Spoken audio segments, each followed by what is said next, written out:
Hello, today is Wednesday, November 19th. Welcome to episode 529 of Fault Lines, the National Security Institute podcast that gets you quickly up to speed 3 times a week on the national security and foreign policy debates shaking up America. I'm NSI Senior Fellow Morgan Vinia, and I'm joined today by Executive Director Jamil and Senior Fellows Matt Hayden and Jessica Jones. So, y'all, yesterday, President Trump hosted Saudi Arabia's Crown Prince, Mohammed bin Salman, at the White House. This included lots of pomp and circumstance, including a military flyover. The day concluded with a black tie dinner featuring some of America's top tech leaders, including Elon Musk and Tim Cook. Although Cristiano Ronaldo, who also plays for the kingdom's Al Nasser soccer team, or I should say football team, did make an appearance. I know Jess was very, very interested in that one. That's all I was reading about, really.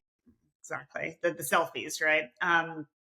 So this visit was actually a pretty important one. Saudi Arabia is the home of Islam and the leader of the Muslim world. The kingdom is also a close tie or close partner to the United States, particularly when it comes to security, and is looked to by other Arab countries in the region as a key leader. Mohammed bin Salman, also known and heretofore referred to as MBS, has also sought to modernize the kingdom, taking notable steps to open up the country through liberalizing societal reforms and advancing economic growth through his Agenda 2030. So it is no surprise that ahead of the visit, the United States announced the sale of F-35 fighter jets, and during a meeting in the Oval Office, MBS announced that the Saudis will increase a planned investment of $600 billion in the United States to closer to $1 trillion.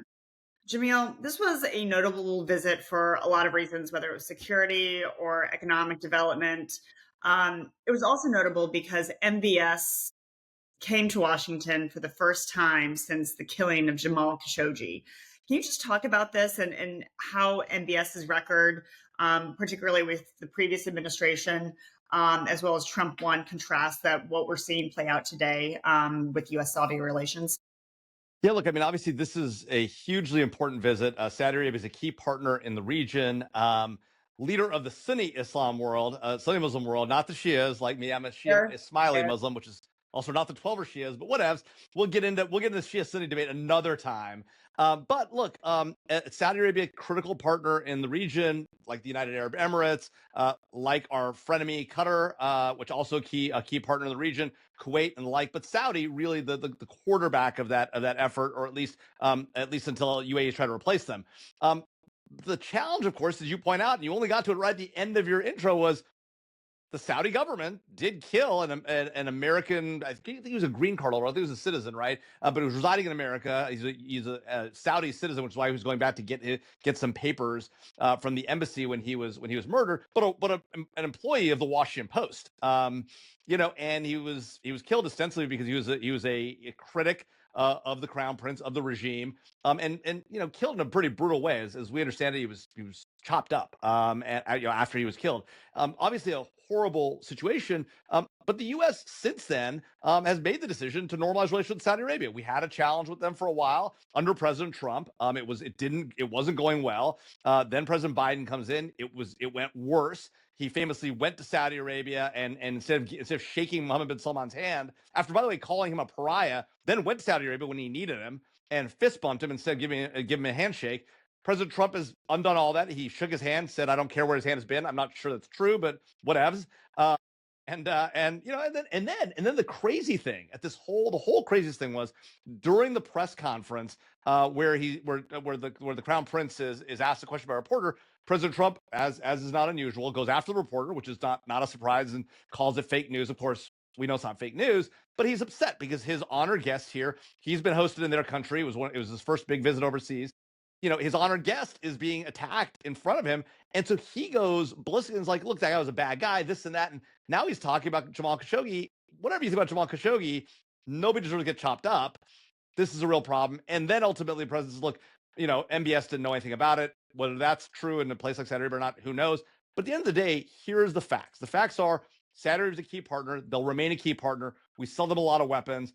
They buy a lot of American equipment. We need their relationship. We need them to normalize relations with Israel. So all the things we think about Jamal Khashoggi murder, as horrible as that was, that's a long time ago. President Trump's just trying to move past it. Whether this is the right way to do it or not, who knows? But it's what we're doing. Yeah. So, Matt, a huge win for the Trump administration would be to see Saudi Arabia sign the Abraham Accords.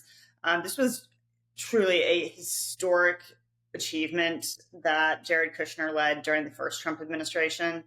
And then last month, President Trump predicted that Saudi Arabia would join the Abraham Accords before the year's end. Maybe slightly optimistic here, but where do you see us going with this? So the approach is largely, can we use the allies and partners, even if it's economic drivers to start, to build a NATO-like regional powerhouse in the Middle East? Can we use trade and can we use investment in each other? And can we use improving defensive technology and security and products exchange to really get a lot of opening of doors, get a lot of things that candidly pure diplomacy hasn't solved in 1,000 years? So in an all boats rise together world, you want all of these partners to see the United States as a place where capital grows and where their folks that they're working with back in their home countries appreciate the growth that they get in the United States. So it becomes a little transactional at the start. And that's the way the Abraham Accords kind of opened the doors, like, hey, let's do trading channels.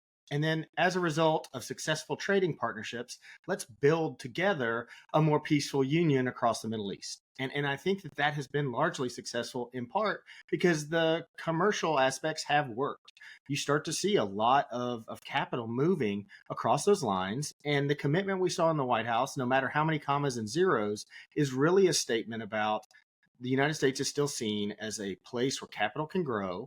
It's seen as where we're not harboring challenge to innovation. And as long as that keeps moving and we keep feeding that engine, we're going to get a lot of diplomatic side effects and candidly national security side effects. As a national security person, you kind of want the national security up front. And it is a little hard to kind of elbow your way into the room and say, hey, there's a little bit of risk here. But at the same time, the outcomes that we're driving towards meet all three boxes. Yeah. So, Jess, part of MBS's ambitious agenda for bringing the kingdom into modernity is economic growth and development. Clearly, President Trump and his family have major equities in Saudi Arabia. We saw America's major tech titans in the room at this dinner. There's a Saudi business summit being hosted today at the Kennedy Center. How do we see these efforts being leveraged to advance U.S.-Saudi relations? I mean, it's clear, in this, from even the start of the second Trump administration, kind of the pivot towards focus on the Gulf and partnership between the U.S. and in particular Saudi Arabia when it comes to these investment deals. We saw the quick turnover from $600 billion to $1 trillion to Matt's point about just, adding some zeros on there. But there is, a concerted effort, President Trump is getting deals done. It's a lot easier to get deals done with the Saudis than it seems over Ukraine and Russia, and then it seems when it comes to the Middle East. And so he continues to focus area there. And, this conversation, but a bit of concern about the intel of the F-35s, it was interesting that, Saudi Arabia is trying to make itself the center of the, AI hub in the Middle East, right? And so you see, to your point, Morgan, a huge number of tech executives at the White House dinner last night. And some of the same concerns when it comes to the F-35s. We also think about chips. We are, banning direct export of chips to China. But, there's conversation about, sharing advanced chips with Saudi. But the deal is more than that, right? It's about infrastructure. It's critical minerals. There's, huge tech and industrial kind of ecosystem that's being built between the two countries. And it seems like the Trump administration is making kind of, a bet on the Saudis coming closer to the U.S., bringing them closer, both, when it comes to security, when it comes to investments, and somewhat of a part of a China strategy. But, there's immediate political wins, right? It's great hearing about $1 trillion investment. Whether long-term the gamble pays off when it comes to some of the security concerns, I think we're not going to know for a while. And that might even be, another president that might have to see, what the effect is.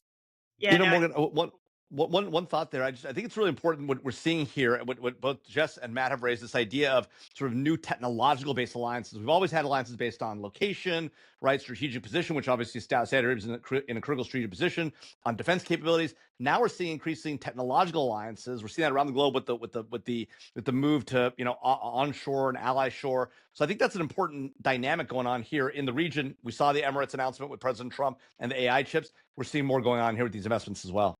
Yeah, Jamil, building off of that, and I think you make a really good point here in that, I got to give MBS a lot of credit here. His leadership really has transformed the trajectory of Saudi Arabia, and particularly given its tech focus, this very ambitious Agenda 2030 here.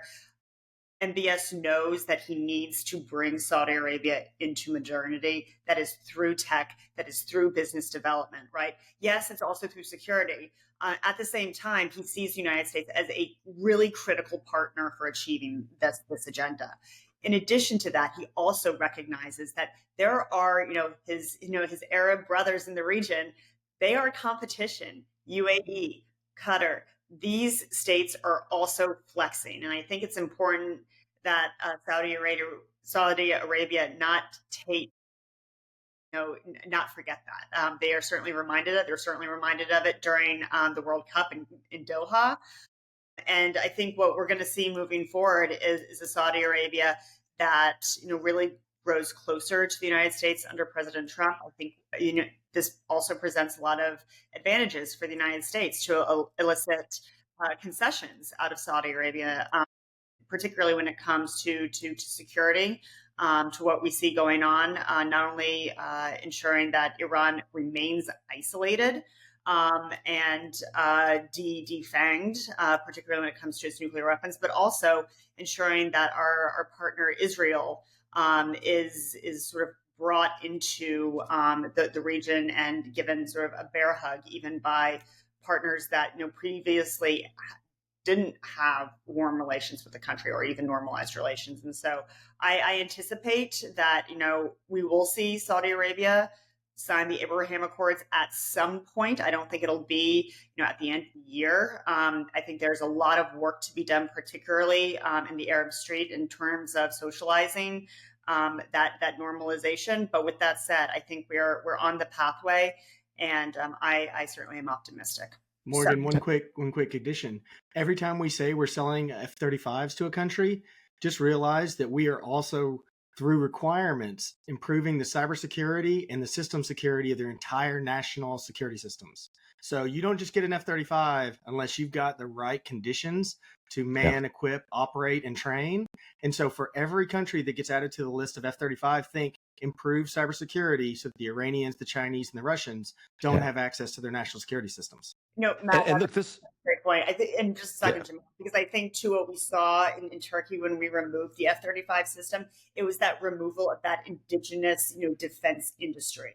And so that is also, in addition to that those cyber capabilities, we are giving them and building up their defense industry. Jamil. No, that's exactly right. And look, at the end of the day, this relationship is one of the most important ones. So whatever we might say about Khashoggi or anything else, the reality is MBS is trying to move on. He's making major changes. He's a critical ally in the region. That nation's a critical ally. The Emirates are as well. We've got to figure out how to get them and keep them in our camp, not the Chinese camp. And to your point, Morgan, a lot of this is about Iran and making sure that Iran gets to the right place. They've been in the wrong place since the revolution. We need to get that country out of where it is and back into the community of nations.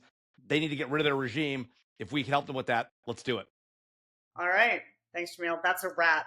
Thanks as always to Kelly Crowley, Taylor Lane, Claude Jennings, and the entire NSI staff for their help in producing today's episode. Join us on Friday for another episode of Fault Lines, the National Security Institute's podcast that gets you smart, fast on the national security and foreign policy debates shaking up America. We're on YouTube, so check out our channel for a video of today's episode. If you liked what you heard, be sure to rate, review, and subscribe.